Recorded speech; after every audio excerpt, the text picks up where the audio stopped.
Jammu Kashmir police के हाथ कुछ दिन पहले कामयाबी लगी थी। हम आपको बता दें कि लश्कर-ए-तोयबा का टेरर फंडिंग मॉड्यूल उसका भांडाफोड़ किया था और 6 लश्कर-ए-तोयबा के आतंकियों को हिरासत में लिया था। फर्दर इन्वेस्टिगेशन चल रही है। उसके साथ-साथ हम आपको बता दें कि 15 अगस्त भी आने वाला है और सिक्योरिटी के किस तरह के अरेंजमेंट्स हैं जम्मू में, इसके ऊपर हम बातचीत करेंगे और बातचीत में हमारे साथ मौजूद हैं एसएसपी जम्मू श्रीधर पाटिल साहब। पाटिल साहब, सबसे पहले आपका स्वागत है द न्यूज़ नाउ में। Thank you very much sir, 15 अगस्त आने वाला है और हाई अलर्ट पे होता है जम्मू कश्मीर। जम्मू में किस तरह की सिक्योरिटी अरेंजमेंट्स हैं? जम्मू में सिक्योरिटी के पुख्ता अरेंजमेंट है। जिस तरीके का थ्रेट है उस थ्रेट को मद्देनज़र रखते हुए, जैसे कि आपने अभी बताया, जो भी यहाँ पे मॉड्यूल्स काम कर रहे हैं उन मॉड्यूल्स पे एक साइड से काम चल रहा है और साथ ही साथ प्रिवेंटिव मेजर्स जो लेने चाहिए वो सारे प्रिवेंटिव मेजर्स लिए जा रहे हैं।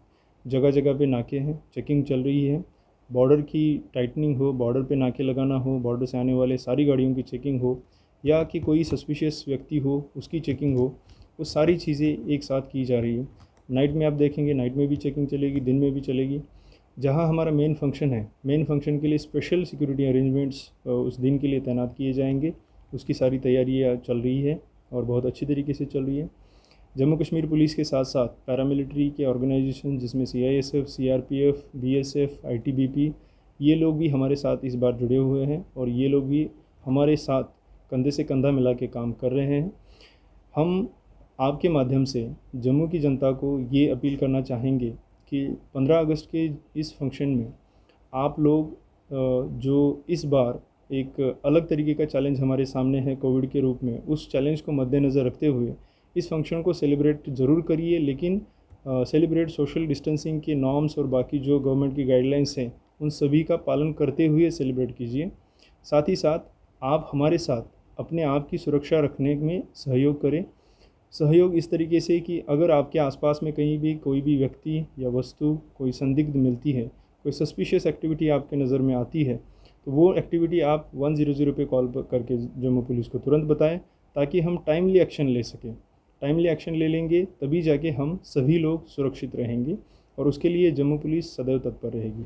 ड्रग्स के लिए भी काफ़ी इनिशिएटिव्स लिए जाते हैं जम्मू कश्मीर पुलिस द्वारा। सप्लाई साइड को भी देखा जाता है, डिमांड साइड को भी देखा जाता है। रिसेंटली एक पोर्टल लॉन्च की गई थी, drugs free Jammu, Jammu police द्वारा। सर, किस तरह का रिस्पांस उस पर आ रहा है और किस तरह से वो काम करती है? हमने जो पहले एक डेडिकेटेड नंबर स्टार्ट किया था 9086100100, उस नंबर का बहुत अच्छा रिस्पांस था। लोग हमें कॉल करते थे, लोगों की हम कॉन्फिडेंशियलिटी या सिक्रेसी रखते थे और उसकी इन्फॉर्मेशन देते थे किस जगह पे चिट्टा या बाकी ड्रग्स बिक रहे हैं, कौन बेच रहा है। तो उसके मद्देनज़र हमने बहुत सारी जगह पे कार्रवाई की है और कार्रवाई सक्सेसफुल रही है कई सारी जगह। उसी चीज़ को ध्यान रखते हुए हमने एक वेब पोर्टल स्टार्ट किया drugsfreejammu.in के नाम से। वो जो पोर्टल है उसकी खूबी ये है कि अगर आप कोई भी इन्फॉर्मेशन उसमें लिखेंगे तो आपका कोई उसमें नाम या कोई मोबाइल नंबर लिखने की ज़रूरत नहीं पड़ती है, जिससे कि आपकी कॉन्फिडेंशियलिटी ऑटोमेटिकली इंश्योर की जाती है। मतलब किसी भी व्यक्ति को आपको कुछ बताने की या अपना इंट्रोडक्शन देने की कोई ज़रूरत पड़ती ही नहीं है। इसी चीज़ का ख्याल रखते हुए कि जो हमें इन्फॉर्मेशन देने वाला आदमी है उसकी अनोनिमिटी या उसकी कॉन्फिडेंशियलिटी, सिक्रेसी बरकरार रहे, उसके लिए हमने वो पोर्टल स्टार्ट किया है। और आप यकीन मानिए कि जब से पोर्टल स्टार्ट किया है बहुत ही अच्छा रिस्पांस जम्मू की जनता की तरफ से है। बहुत सारे मैसेजेस हमें आते रहते हैं। अब क्योंकि उसकी डिज़ाइनिंग इस तरीके से है कि जिन्होंने मैसेज दिया है उसको हम वापस फीडबैक नहीं दे पाते हैं, बिकॉज़ अनोनिमिटी रहती है। और उन्होंने जो इन्फॉर्मेशन दी है उस इन्फॉर्मेशन पे जो काम होता है वो काम फिर मीडिया के जो प्रेस रिलीजेस है उनके ज़रिए से ही उनको वापस पता चलता है। तो जो इन्फॉर्मेशन देता है उसको अपने दिल में पता है कि मेरी इन्फॉर्मेशन पे काम हुआ है और लोग पकड़े गए हैं। जो आप देख रहे हैं कि डेली बेसिस पे जम्मू पुलिस कहीं ना कहीं कोई ना कोई नारकोटिक्स की रिकवरी की हुई होती ही होती है। और इसमें से कई सारा पोर्शन जो है जिसका क्रेडिट उन मेरे सारे दोस्तों को जाता है, जो दोस्त मुझे इन्फॉर्मेशन प्रोवाइड करते हैं, अनोनिमस रहते हैं, लेकिन साथ ही साथ उनको सोसाइटी के बारे में बहुत ही बड़े लेवल का एक कॉन्शियसनेस या एक बांधिलकी है, जिसके चलते वो इन्फॉर्मेशन दे रहे हैं और हम जो इसका कारोबार करने वाले हैं उन लोगों को पकड़ रहे हैं।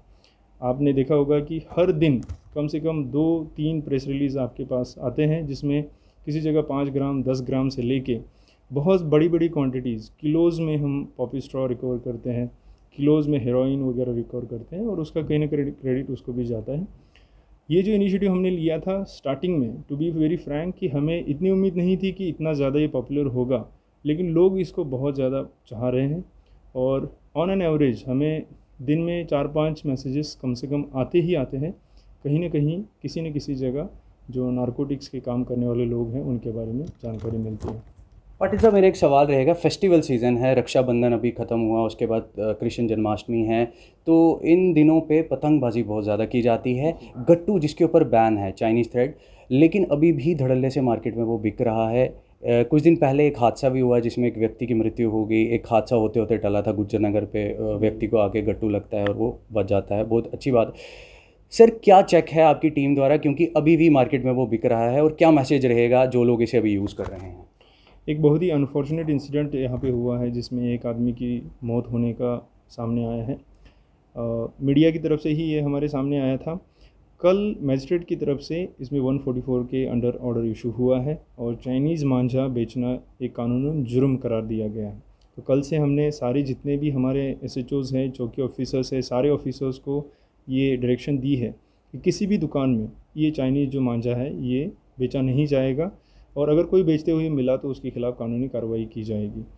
मैं अगेन ये कहूँगा कि जहाँ पे भी इस तरीके का कोई बेचते हुए मिले, अगर ये बात हमारे नज़र में आ जाए, अगर पब्लिक की तरफ से, आपकी तरफ से अगर आप हमें बता दें कि किस जगह पे ये अभी भी बेचा जा रहा है, तो उसमें तुरंत हम सख्त कार्रवाई करेंगे।